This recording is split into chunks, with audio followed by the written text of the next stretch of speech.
بسم اللہ الرحمن الرحیم۔ سامعین کرام، آپ سن رہے ہیں عمران سیریز کا اردو ناول پاور لینڈ، جس کے مصنف ہیں مظہر کلیم ایم اے، اور یہ اس سلسلے کی قسط نمبر 11 ہے۔ مجھے امید ہے آپ کو میری یہ کاوش پسند آ رہی ہوگی۔ آپ نے اگر ابھی تک میرا چینل کہانی گھر سبسکرائب نہیں کیا تو ابھی میرے چینل کو سبسکرائب کر کے بیل نوٹیفیکیشن آن کر لیجئے، تاکہ آنے والی ہر نئی کہانی کی اطلاع بر وقت آپ تک پہنچ سکے۔ اب تم جیسے معصوم سے آدمی پر ہاتھ اٹھانا بھی میرے شایان شان نہیں ہے۔ بہرحال میں نے تمہیں معاف کیا۔ آؤ میرے ساتھ، میں تم سے تفصیلی گفتگو کرنا چاہتا ہوں۔ شارٹی نے نرم لہجے میں کہا۔ یا تو وہ عمران کی معصومیت کا قائل ہو گیا تھا یا پھر عمران کی مہارت سے خوف زدہ ہو گیا تھا، اور اسے خطرہ لاحق ہو گیا تھا کہ اگر وہ عمران کے ہاتھوں پٹ گیا تو اس کی بنی بنائی عزت بھی خاک میں مل جائے گی۔ کوئی مشروب پلاؤ گے یا گفتگو سوکھی ہی رہے گی؟ عمران نے مسکراتے ہوئے جواب دیا۔ جسے شارٹی پسند کرنے لگ جائے اسے پھر کسی چیز کی حاجت نہیں رہتی، شارٹی نے پرغرور لہجے میں کہا، اور پھر وہ عمران کو اپنے ہمراہ لیے دفتر کی طرف بڑھتا چلا گیا۔ بیٹھو۔ دفتر میں پہنچ کر شارٹی نے عمران کو ایک کرسی کی طرف اشارہ کر کے کہا، اور عمران بڑے اطمینان سے کرسی پر بیٹھ گیا۔ شارٹی نے اٹھ کر دروازے کی چٹخنی چڑھا دی، اور دوسرے لمحے اس کے چہرے کے تاثرات یکلخت بدل گئے۔ ریوالور اس کے ہاتھ میں حاضر ہو گیا۔ اب اپنی اصلی حقیقت بتا دو، تم شارٹی کو دھوکہ نہیں دے سکتے، شارٹی نے انتہائی غصیلے لہجے میں کہا۔ یہ حقیقت تم باہر حال میں بھی پوچھ سکتے تھے مسٹر شارٹی، اس کے لیے بند کمرے کی کیا ضرورت تھی؟ عمران نے مسکراتے ہوئے کہا۔ تمہارا اطمینان دیکھ کر مجھے شک ہوا تھا کہ حال میں تمہارے ساتھی بھی موجود ہیں، اس لیے میں تمہیں یہاں لے آیا ہوں، شارٹی نے زہر خند لہجے میں جواب دیتے ہوئے کہا۔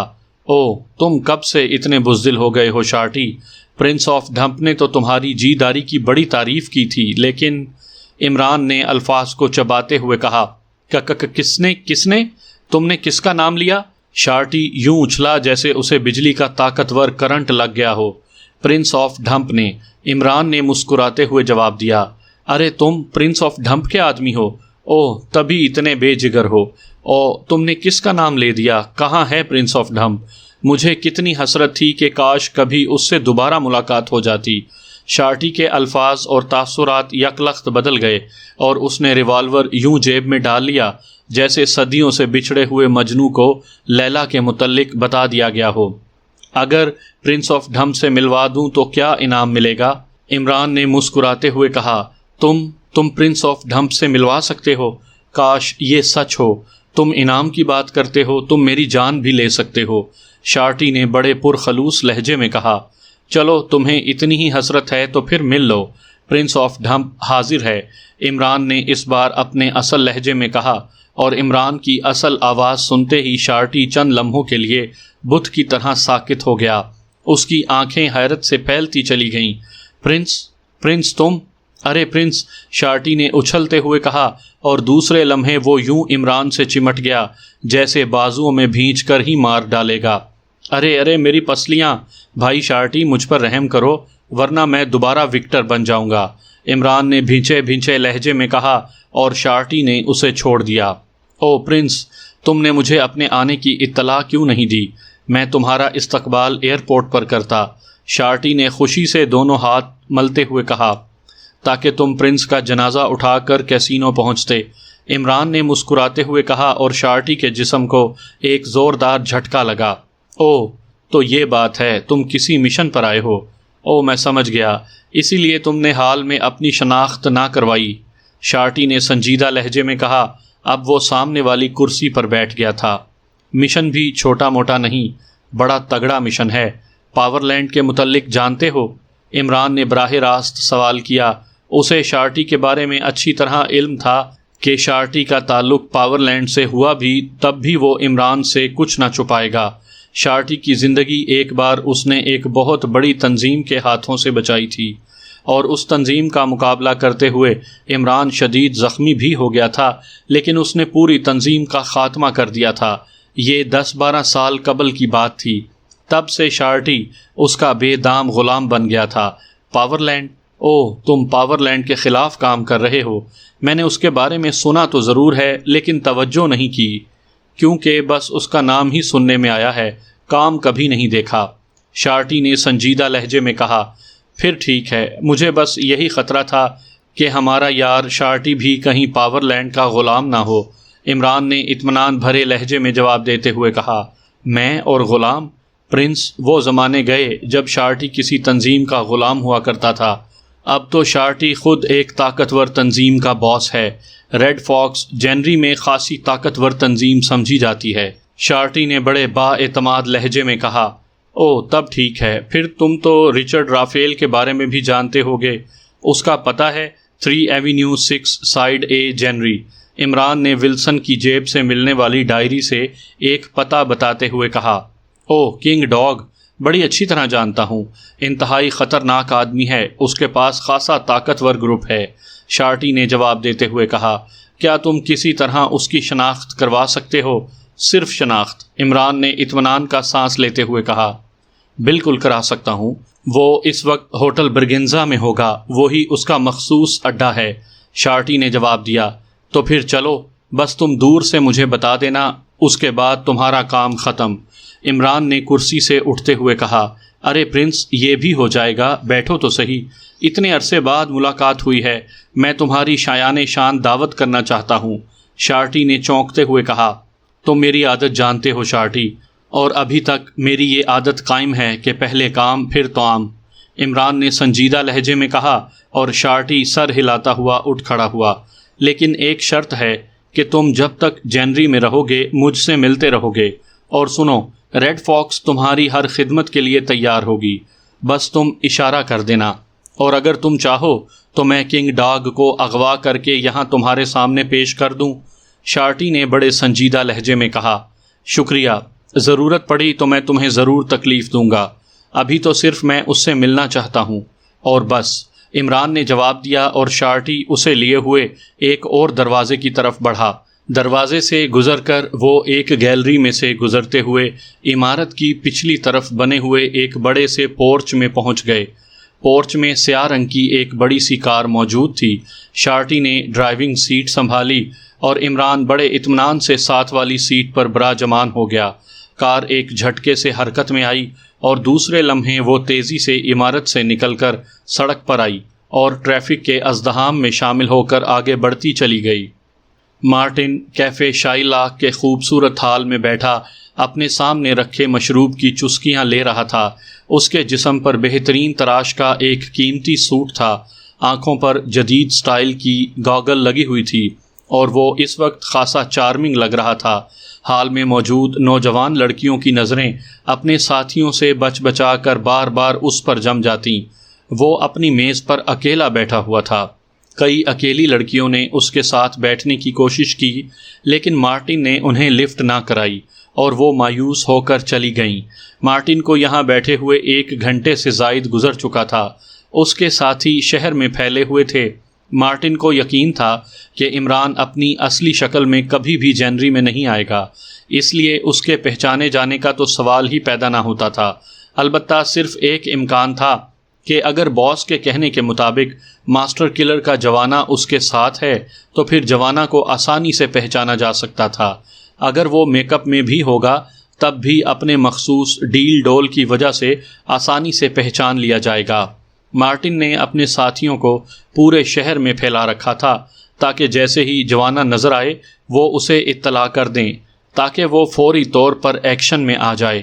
اس نے اپنے ایک ساتھی کو رچرڈ کی نگرانی پر لگا رکھا تھا تاکہ اگر رچرڈ عمران کو تلاش کر لے تو وہ اس پر جھپٹ سکے۔ مارٹن نے عارضی طور پر کیفے شائلاک کی اوپری منزل میں ایک کمرہ بک کروا لیا تھا، وہ اس میں رہائش پذیر تھا۔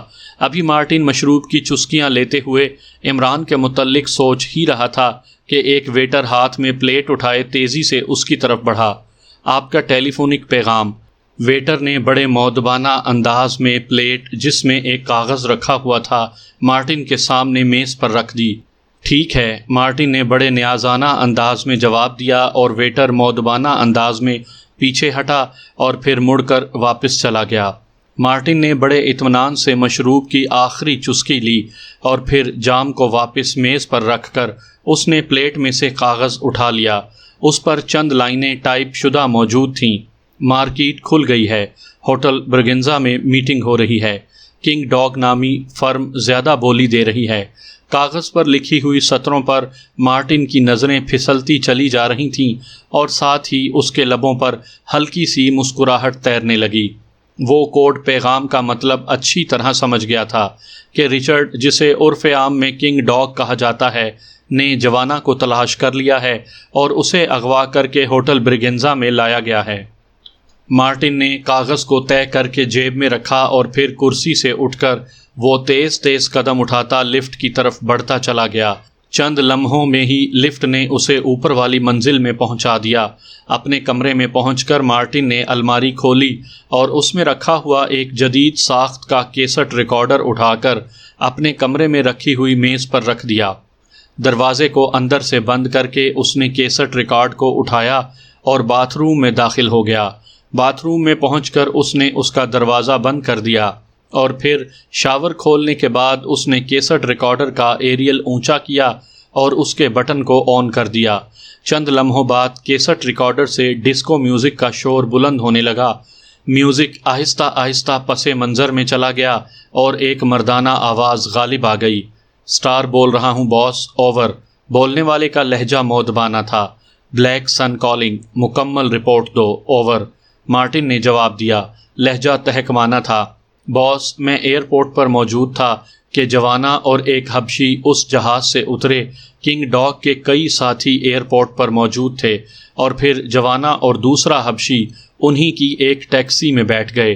ٹیکسی انہیں لے کر ہوٹل برگنزا پہنچ گئی۔ وہاں کنگ ڈاگ موجود تھا۔ انہیں ہوٹل کے تہہ خانے میں لے جایا گیا۔ کنگ ڈاگ تہہ خانے میں گیا ہے اور اس کا پورا گینگ نگرانی پر مامور ہے، اوور۔ اسٹار نے پوری تفصیل بتاتے ہوئے کہا۔ جہاز سے ان کے دوسرے ساتھی بھی اترے ہوں گے؟ عمران کے قد و قامت کی کوئی شخصیت، اوور؟ مارٹن نے پوچھا۔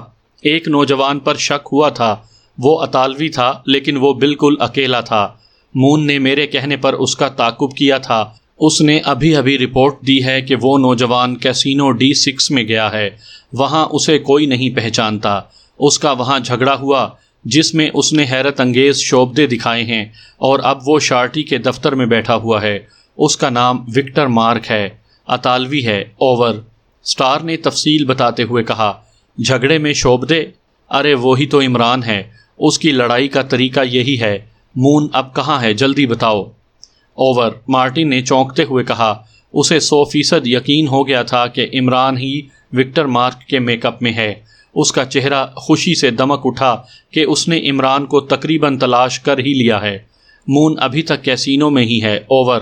اسٹار نے جواب دیا۔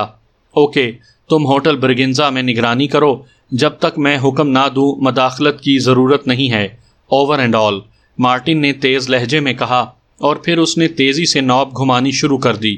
تھوڑی دیر بعد ریکارڈ سے ایک نئی طرز کا میوزک گونجنے لگا اور مارٹن نے ہاتھ روک لیا۔ میوزک 3 منٹ تک مسلسل بجتا رہا۔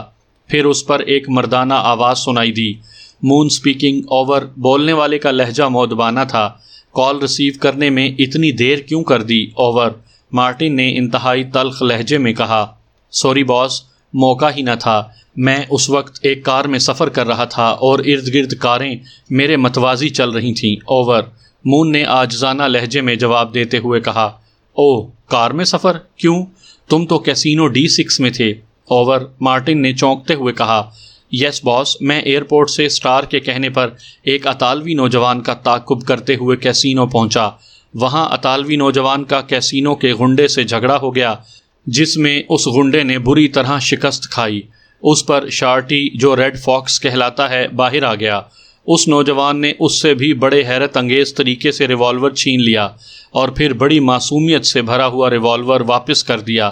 اس پر شارٹی اس سے بے حد متاثر ہوا اور وہ اسے لے کر دفتر میں گیا۔ میں اسٹار کو رپورٹ دینے کے لیے کیسینو سے باہر آ کر ایک کونے میں پہنچا۔ میں نے اسٹار کو رپورٹ دے کر ٹرانسمیٹر آف کیا ہی تھا کہ میں نے کیسینو کی بیک سائڈ سے ایک کار میں شارٹی اور اس نوجوان کو بڑے پراسرار انداز میں عمارت سے باہر نکلتے دیکھا۔ چنانچہ میں نے اپنی کار میں ان کا تعاقب کیا تو وہ دونوں ہوٹل برگنزا پہنچے ہیں۔ اب شارٹی اور وہ نوجوان ہوٹل کے اندر موجود ہیں اور ہال میں بیٹھے ہوئے ہیں۔ اوور، مون نے تفصیل بتاتے ہوئے کہا۔ اوہ ٹھیک ہے، اسٹار بھی وہیں ہے، وہ 2 حبشیوں کی نگرانی کر رہا ہے۔ تم اس اطالوی نوجوان کا خیال رکھنا، میں خود وہیں پہنچ رہا ہوں۔ میرا خیال ہے کہ ہمارا مشن ابھی پورا ہو جائے گا۔ اوور اینڈ آل، مارٹن نے تیز لہجے میں کہا اور اس کے ساتھ ہی اس نے ایک بار پھر ناب گھمانی شروع کر دی۔ چند لمحوں بعد ایک اور طرز کا میوزک ریکارڈ پر ابھرا اور پھر چند ہی لمحوں بعد ایک نئی آواز ابھری۔ Sky speaking. اوور، دوسری طرف سے بولنے والے کا لہجہ پرجوش تھا۔ بلیک سن کالنگ، تم اس وقت کہاں ہو؟ اوور، مارٹن نے تیز لہجے میں پوچھا۔ میں ہوٹل چیک کر رہا ہوں جناب، اس وقت ہوٹل سیلی گیٹ کے پاس ہوں۔ اوور، اسکائی نے جواب دیا۔ اوکے، تم فوراً ہوٹل برگنزا پہنچو، اسٹار اور مون بھی وہاں موجود ہیں، میں خود بھی وہاں پہنچ رہا ہوں۔ فی الحال تم نے مون کے ساتھ مل کر ایک آدمی کی نگرانی کرنی ہے، باقی ہدایات میں خود وہیں آ کر دوں گا۔ اوور اینڈ آل، مارٹن نے کہا اور پھر اس نے تیزی سے کیسٹ ریکارڈر آف کیا اور شاور بند کر کے وہ واپس کمرے میں آ گیا۔ مارٹن نے کیسٹ ریکارڈر دوبارہ الماری میں رکھا اور الماری کو لاک کر دیا اور پھر اس نے تیزی سے اپنا کوٹ اتارا اور پھر ایک دوسری الماری میں لٹکی ہوئی اس نے سیاہ رنگ کی بند گلے کی جیکٹ اتار کر پہنی اور کوٹ دوبارہ اس کے اوپر پہن لیا۔ یہ مارٹن کی مخصوص جیکٹ تھی جس میں بے شمار خفیہ جیبیں تھیں جن میں عجیب و غریب قسم کے جدید ترین ہتھیار ہر وقت موجود رہتے تھے۔ اس کے ساتھ ساتھ یہ جیکٹ بلٹ پروف بھی تھی، اس جیکٹ کی وجہ سے اس کے سینے پر گولی نہ لگ سکتی تھی۔ کوٹ پہننے کے بعد وہ تقریباً دوڑتا ہوا کمرے سے باہر آیا، دروازہ لاک کیا اور پھر لفٹ کے ذریعے چند ہی لمحوں میں وہ ہال میں پہنچ گیا۔ ہال کراس کرنے میں اسے چند منٹ لگے اور پھر تھوڑی دیر بعد اس کی مخصوص ساخت کی سپورٹس کار انتہائی تیزی سے اڑتی ہوئی ہوٹل برگنزا کی طرف بڑھی جا رہی تھی۔ اس کی آنکھوں میں ایسی چمک تھی جیسے کسی بچے کی آنکھوں میں اپنا پسندیدہ کھلونا دیکھ کر آتی ہے۔ جوانا اور جوزف طیارے سے اترتے ہی ہیلی ٹرانزٹ بس میں بیٹھ کر کسٹم اور امیگریشن کاؤنٹر پر سب سے پہلے پہنچے۔ چونکہ ان کے پاس کوئی سامان نہ تھا اس لیے کسٹم کاؤنٹر پر تو وہ رکے ہی نہیں، البتہ امیگریشن کاؤنٹر پر انہیں چند منٹ لگے اور پھر انہیں کلیئرنس کا اشارہ مل گیا اور وہ دونوں بڑے اطمینان سے چلتے ہوئے ایئرپورٹ کی عمارت سے باہر آ گئے۔ اوہ، خاصا خوبصورت شہر ہے، جوزف نے باہر نکلتے ہی ادھر ادھر دیکھتے ہوئے کہا۔ وہ زندگی میں پہلی بار جنری آیا تھا۔ ہاں، یہ بہت ہی خوبصورت اور رومانی شہر ہے، میں نے اپنی زندگی کا کافی حصہ یہاں گزارا ہے۔ اگر وقت ملا تو میں تمہیں جنری شہر کے ایسے ایسے گوشوں کی سیر کرواؤں گا، تم نے خواب میں بھی ایسے گوشوں کا تصور نہ کیا ہوگا۔ جوانا نے ٹیکسی اسٹینڈ کی طرف چلتے ہوئے کہا۔ ابھی وہ دونوں ٹیکسی اسٹینڈ کے قریب پہنچے ہی تھے کہ ایک طرف سے ایک خالی ٹیکسی رینگتی ہوئی ان کے قریب آ کر رکی اور ڈرائیور نے پھرتی سے باہر نکل کر انہیں بڑے مؤدبانہ انداز میں سلام کرتے ہوئے ٹیکسی کی پچھلی نشست کا دروازہ کھول دیا۔ آؤ اسی میں بیٹھ جاتے ہیں، جوانا نے مسکراتے ہوئے کہا اور جوزف نے بھی سر ہلا دیا۔ دوسرے لمحے وہ دونوں ٹیکسی کی پچھلی نشست پر سوار ہو گئے۔ ٹیکسی ڈرائیور نے دروازہ بند کیا اور پھر گھوم کر وہ ڈرائیونگ سیٹ پر بیٹھ گیا۔ اس نے میٹر ڈاؤن کیا۔ ہوٹل سیگال چلو، جوانا نے ٹیکسی ڈرائیور سے مخاطب ہو کر کہا اور ٹیکسی ڈرائیور نے سر ہلاتے ہوئے ٹیکسی آگے بڑھا دی۔ جوانا جوزف کو شہر کی مختلف عمارتوں اور سڑکوں کے متعلق بتانے لگا۔ ٹیکسی خاصی تیز رفتاری سے آگے بڑھتی چلی جا رہی تھی اور پھر جب وہ ایک موڑ مڑی تو جوانا چونک پڑا۔ اے مسٹر، تم بلیک اسٹریٹ کی طرف کیوں آ گئے؟ ادھر تو ہوٹل سیگال نہیں ہے، جوانا نے کرخت لہجے میں کہا۔ ادھر سڑک زیر تعمیر ہے جناب، اس لیے ادھر سے گھوم کر جانا پڑتا ہے جناب، ٹیکسی ڈرائیور نے بڑے مؤدبانہ لہجے میں جواب دیتے ہوئے کہا اور جوانا مطمئن ہو گیا اور ایک بار پھر جوزف سے مخاطب ہو گیا۔ جوزف اس کی باتیں سننے کے ساتھ ساتھ جیب سے بوتل نکال کر بڑے مزے سے شراب کے گھونٹ چڑھائے چلا جا رہا تھا۔ مختلف سڑکوں سے گزرنے کے بعد جیسے ہی ٹیکسی ہوٹل برگنزا کے سامنے پہنچی، ٹیکسی ڈرائیور نے کار ہوٹل کے کمپاؤنڈ میں موڑ کر پورچ سے ذرا آگے کر کے کھڑی کر دی۔ یہ تو ہوٹل برگنزا ہے، احمق آدمی، میں نے ہوٹل سگال کا کہا تھا، تم بہرے ہو؟ جوانا نے ہوٹل برگنزا کے سامنے ٹیکسی رکتے دیکھ کر غصے سے چیخ کر کہا، میں جانتا ہوں سر، میں نے یہاں ایک ضروری پیغام دینا ہے سر، صرف 1 minute sir, very sorry sir, driver نے بڑے عاجزانہ لہجے میں کہا، اور پھر وہ دروازہ کھول کر تیزی سے اترا اور عمارت کی طرف بڑھتا چلا گیا۔ اسی لمحے ٹیکسی کے دونوں اطراف میں 2 کاریں آ کر رکیں اور پھر ان میں سے 6 افراد انتہائی پھرتی سے نیچے اترے۔ پھر اس سے پہلے کہ جوانا اور جوزف سچویشن کو سمجھتے، کار کے دونوں اطراف کے پچھلے دروازے ایک جھٹکے سے کھلے اور ان دونوں کے پہلوؤں سے اسٹین گنوں کی نالیں چپک گئیں اور وہ دونوں چونک پڑے۔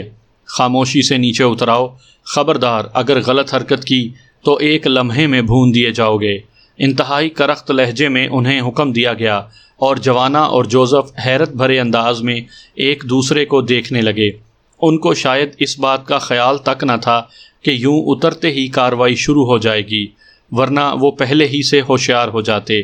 بہرحال اسٹین گنوں کی موجودگی میں انہیں مجبوراً نیچے اترنا پڑا، اور پھر انہیں اسٹین گنوں کے زور پر ہوٹل کے عقب میں لے جا کر ایک خفیہ دروازے کے ذریعے ایک بڑے سے تہہ خانے میں پہنچا دیا گیا۔ یہ تہہ خانہ خاصا بڑا تھا، اس میں 4 ستون تھے، دیواروں کے ساتھ تشدد کے جدید ترین آلات نصب تھے۔ تم لوگ آخر کون ہو؟ جوانا نے اندر داخل ہوتے ہی ادھر ادھر دیکھتے ہوئے کہا۔ تمہاری موت، ایک نے کرخت لہجے میں کہا، اور ساتھ ہی اسٹین گن کا بٹ جوانا کے پہلو میں زور سے مارا، اور اسی لمحے جوانا کا دماغ گھوم گیا۔ وہ بجلی کسی تیزی سے پلٹا اور دوسرے لمحے بٹ مارنے والا بری طرح چیختا ہوا ایک زوردار دھماکے سے تہہ خانے کی دیوار کے ساتھ جا ٹکرایا۔ اس کے ساتھیوں نے فائر کھولنا چاہا، مگر جوزف اس دوران حرکت میں آ چکا تھا۔ وہ بجلی کسی تیزی سے اڑتا ہوا 2 آدمیوں سے ٹکرایا اور وہ دونوں چیختے ہوئے فرش پر جا گرے۔ جوانا پہلے آدمی کو اچھالتے ہی انتہائی تیزی سے اچھل کر ایک ستون کی آڑ میں ہو گیا، اور اس طرح باقی افراد کی اسٹین گنوں سے نکلنے والی گولیوں کی بوچھاڑ سے بال بال بچ گیا۔ جوزف نے ان دونوں کو گراتے ہی انتہائی تیزی سے ایک طرف گری ہوئی اسٹین گن اٹھا لی، اور پھر حال انسانی چیخوں سے گونج اٹھا۔ جوزف نے گھومتے ہوئے ایک ہی وار میں 4 افراد کو ڈھیر کر دیا۔ ان میں سے 3 تو وہ تھے جنہوں نے جوانا پر فائر کھولا تھا، اور ایک وہ جس نے جوانا کو بٹ مارا تھا، اور جوانا نے اسے بازو سے پکڑ کر دیوار سے دے مارا تھا۔ وہ اس وقت اٹھنے کی کوشش کر رہا تھا۔ ان 4 کو گراتے ہی جوزف انتہائی پھرتی سے مڑا، اور پھر بجلی کسی تیزی سے نیچے جھکا۔ اس طرح وہ ایک آدمی کی اسٹین گن کی گولیوں سے بال بال بچ گیا۔ دوسرا آدمی البتہ نہتھا ہو گیا تھا، کیونکہ اس کی اسٹین گن اب جوزف کے ہاتھوں میں تھی۔ جوزف نے دوسرا برسٹ مارنے کی نوبت ہی نہ آنے دی، اور اس کی اسٹین گن سے نکلنے والی گولیوں نے باقی 2 کو بھی چاٹ لیا۔ اس طرح انہوں نے صرف اپنی پھرتی اور مہارت سے بیک وقت 6 مسلح افراد کو ڈھیر کر دیا تھا۔ ان افراد کے مرتے ہی جوانا اور جوزف تیزی سے دروازے کی طرف مڑے، لیکن اس سے پہلے کہ وہ دروازے تک پہنچتے، ایک زوردار آواز کے ساتھ ہی تہہ خانے کے دروازے پر لوہے کی آہنی چادریں آ کر گریں اور دروازہ بلاک ہو گیا۔ اور پھر صرف دروازہ ہی بلاک نہیں ہوا، بلکہ دوسرے لمحے ایک اور حیرت انگیز کام ہوا کہ جوزف کے ہاتھ میں پکڑی ہوئی اسٹین گن ایک جھٹکے سے اس کے ہاتھ سے نکل کر چھت سے جا چمٹی، اور صرف اس کے ہاتھ والی ہی نہیں بلکہ کمرے میں موجود باقی اسٹین گنیں بھی تیزی سے اڑ کر چھت کے ساتھ چپک گئیں۔ ابھی جوزف اور جوانا حیرت سے یہ کاروائی دیکھ ہی رہے تھے کہ تہہ خانے میں نیلے رنگ کا دھواں بھرنا شروع ہو گیا۔ جب ان دونوں کو دھوئیں کا احساس ہوا تو شاید کافی دیر ہو چکی تھی، کیونکہ ان دونوں نے لاشعوری طور پر اپنے سانس روکنے کی کوشش کی، لیکن ان کے ذہنوں پر طوفان کی رفتار سے اندھیرے چھاتے چلے گئے۔ جب ان کی آنکھ دوبارہ کھلی تو ان کے حلق سے طویل سانسیں نکل گئیں، کیونکہ اس بار وہ دونوں تہہ خانے کے ستونوں سے مضبوط زنجیروں سے اس طرح جکڑے ہوئے تھے کہ ان کے لیے اپنے جسم کے کسی حصے کو حرکت دینے کا اختیار نہ تھا۔ ان کے سامنے 6 افراد ہاتھوں میں اسٹین گنیں لیے کھڑے تھے۔ کمرے میں موجود 6 لاشیں اب غائب ہو چکی تھیں۔ دوسرے لمحے کمرے کا دروازہ کھلا اور ایک بگڑی ہوئی صورت کا نوجوان اندر داخل ہوا۔ اس کے چہرے پر چیچک کے داغ تھے، چھوٹی چھوٹی آنکھوں میں سانپ کی آنکھوں جیسی چمک تھی۔ ایک گال پر زخم کا لمبا سا نشان تھا جس نے اس کا چہرہ اور زیادہ بدزیب بنا دیا تھا۔ اس کا جسم گھٹا ہوا اور انتہائی سخت دکھائی دیتا تھا۔ جوانا کی نظریں اس آدمی پر جم گئیں۔ اسے یہ چہرہ کچھ مانوس سا لگ رہا تھا۔ اس نے اپنے دماغ پر زور دیا اور دوسرے لمحے اس کے ذہن میں ایک جھماکا سا ہوا اور وہ اسے پہچان گیا۔ یہ رچرڈ تھا، جینری کا مقامی غنڈہ۔ کافی عرصے پہلے ایک کیس کے سلسلے میں اس سے جوانا کی جھڑپ ہو چکی تھی اور جوانا نے اسے اتنا مارا تھا کہ وہ 6 ماہ تک ہسپتال میں پڑا رہا تھا۔ رچرڈ تیزی سے قدم آگے بڑھاتا ہوا جوانا کے سامنے آ کر رک گیا۔ مجھے پہچانتے ہو جوانا؟ رچرڈ نے بڑے فخریہ انداز میں کہا۔ ہاں، اچھی طرح جانتا ہوں کہ تم جینری کے کیڑے مکوڑوں میں شامل ایک حقیر سے کیڑے ہو، جوانا نے منہ بناتے ہوئے کہا۔ رچرڈ کا چہرہ جوانا کا فکرہ سن کر اور زیادہ بگڑ گیا، لیکن وہ چند لمحے خاموش کھڑا بڑی کینہ توز نظروں سے جوانا کو دیکھتا رہا۔ دیکھو جوانا، تم ہماری لائن کے ہی آدمی ہو، اس لیے میری تم سے براہ راست کوئی دشمنی نہیں۔ مجھے تم سے صرف چند معلومات چاہیے۔ اگر تم میرے سوالات کے درست جوابات دے دو تو تم آزاد ہوگے۔ رچرڈ نے لفظ چبا چبا کر بات کرتے ہوئے کہا۔ تم شاید وہ مار بھول گئے ہو رچرڈ، جس کی وجہ سے تمہیں 6 ماہ تک ہسپتال میں رہنا پڑا تھا۔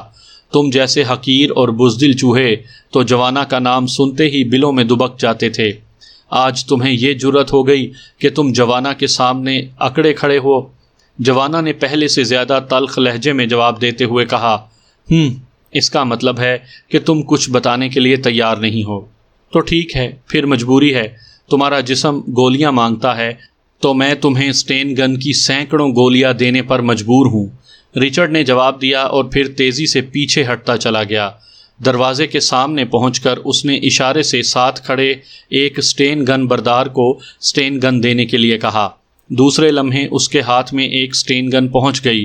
اس نے اسٹین گن کو کاندھے سے لگایا اور پھر نال کا رخ تیزی سے جوزف کی طرف موڑ دیا۔ وہ شاید جوزف کو قتل کر کے جوانا پر دہشت ڈالنا چاہتا تھا۔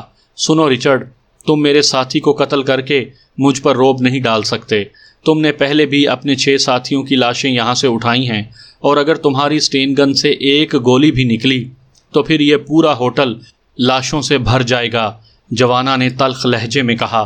تو پھر میرے سوال کا جواب دے دو، صرف اتنا بتا دو کہ عمران کہاں ہے، رچرڈ نے اسٹین گن کاندھے سے ہٹاتے ہوئے کہا۔ عمران؟ کس عمران کی بات کر رہے ہو؟ جوانا نے پوچھا۔ جس کی تم آج کل ملازمت کر رہے ہو اور جس کے ساتھ تم پاور لینڈ کے مشن پر یہاں پہنچے ہو، رچرڈ نے سنجیدہ لہجے میں کہا۔ تمہارا تعلق پاور لینڈ سے ہے؟ جوانا نے اس کی بات کا جواب دینے کے بجائے اپنا سوال کر دیا۔ ہاں، میں پاور لینڈ کا نمائندہ ہوں، رچرڈ نے جواب دیا۔ گڈ، پھر تو تمہارے ساتھ بات ہو سکتی ہے۔ میں خود بھی یہی چاہتا تھا کہ کوئی پاور لینڈ کا نمائندہ ملے تو اس سے بات کی جائے، لیکن تم جوانا کو اچھی طرح جانتے ہو، وہ جبر و تشدد کو قبول نہیں کرتا۔ تم چاہے مجھے گولیوں سے بھون ڈالو، لیکن میری مرضی کے بغیر تم میری زبان سے ایک لفظ بھی نہیں نکلوا سکتے۔ اس لیے بہتر یہی ہے کہ تم میری طرف دوستی کا ہاتھ بڑھاؤ۔ میرے اور تمہارے مفادات مشترک ہیں، ایسی صورت میں تمہیں بھی فائدہ ہو سکتا ہے اور مجھے بھی، جوانا نے بڑے سنجیدہ لہجے میں جواب دیتے ہوئے کہا۔ کیسے مفادات؟ رچرڈ نے چونکتے ہوئے کہا۔ سنو رچرڈ، مجھے جھوٹ بولنے کی عادت نہیں ہے، اس لیے میں جو کچھ کہہ رہا ہوں وہ درست ہے۔ میں نے پاکیشیا میں عمران سے متاثر ہو کر اس کی ملازمت کر لی تھی۔ یہ جوزف پہلے سے اس کا ساتھی تھا، لیکن یہ بھی میری ٹائپ کا آدمی ہے۔ بہرحال عمران ایک عام آدمی نکلا اور میری طبیعت اس سے بھر گئی اور میں نے واپسی کی ٹھانی۔ ماسٹر کلر تنظیم ختم ہو چکی تھی، اس لیے مجھے ایسی تنظیم کی ضرورت تھی جو میرے معیار کی ہو۔ پھر مجھے عمران سے ہی پاور لینڈ کی اطلاع ملی اور اس کے متعلق معلومات بھی۔ عمران اپنے ساتھیوں سمیت پاور لینڈ کے خلاف کام کرنے ایک ٹیم کی صورت میں یہاں پہنچا ہے۔ میں اور جوزف بظاہر اس کے ساتھ آئے ہیں، لیکن ہمارا مقصد دراصل یہاں ایسے آدمی کو ڈھونڈنا تھا جس کا براہ راست تعلق پاور لینڈ سے ہو، تاکہ اس کے ذریعے ہم دونوں پاور لینڈ میں شامل ہو سکیں۔ اب اتفاق سے تم سے ملاقات ہو گئی ہے۔ تمہیں عمران اور اس کے ساتھیوں کا پتہ چاہیے اور مجھے پاور لینڈ میں شمولیت چاہیے۔ اس طرح ہمارے اور تمہارے مفادات مشترک ہو گئے ہیں۔ جوانا نے تفصیل سے اسے بتاتے ہوئے کہا، اچھا تو یہ بات ہے، اس کا مطلب ہے کہ تم سودے بازی کرنا چاہتے ہو۔ رچرڈ نے جواب دیا، بالکل، میں تمہیں عمران اور اس کی پوری ٹیم کا پتہ بتا دیتا ہوں، بلکہ ان کی نشاندہی بھی کر دیتا ہوں۔ تم ہم دونوں کو پاور لینڈ سے متعلق کروا دو۔ جوانا نے سر جھٹکتے ہوئے سنجیدہ لہجے میں کہا، ٹھیک ہے، مجھے منظور ہے۔ تم عمران اور اس کے ساتھیوں کا پتہ بتاؤ۔ اگر تمہاری نشاندہی درست ثابت ہوئی تو یہ میرا وعدہ رہا کہ تم اپنے آپ کو پاور لینڈ میں شامل سمجھو۔